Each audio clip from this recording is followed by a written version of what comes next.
If you've ever been too confident in the kitchen, this story is definitely for you because my first culinary lab was complete chaos.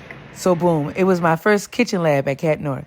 We had been waiting nearly 2 months to even just touch the knives. Before that, it was long, boring, hours and hours worth of safety, sanitation, and food handling classes. So by the time we finally got to the kitchen, we all just knew we were ready. My knives were sharp, my uniform was crisp, and my ego was definitely on an all-time high.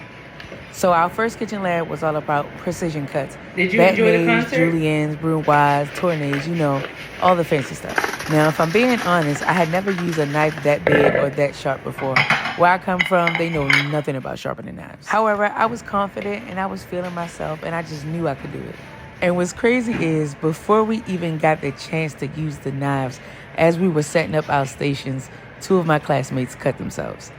Our chef sent them straight to the nurse's office. So we were 2 players down, but the game must go on, right? 5, maybe 10 minutes later, 2 more drop. Another cut, and then another trip to the nurse's office. And at this point, I'm thinking like, dang, y'all can't handle a knife? Because me, oh baby, I was in my zone. Focus, clean cuts, chef face on. I did not come to play. And then y'all wouldn't believe what happened. Okay, maybe you would, but another one of my classmates cut themselves. I learned that day that having all the confidence in the world means nothing.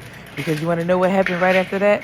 I ended up cutting myself. Now, I tried to play it cool and handle it myself, but my chef definitely saw the blood. And as soon as he did, he was like, all right, lab's over. Everyone put your knives down. Man, my entire class was humbled that day because we definitely underestimated how difficult that was going to be. I held on strong, though. I was not the first to go down, and that counts for something, right? Needless to say, I've made it a long way from my humble beginning. It's been a wild yet fulfilling experience. Don't forget to click that follow button if you want to hear more of my wild and crazy kitchen stories.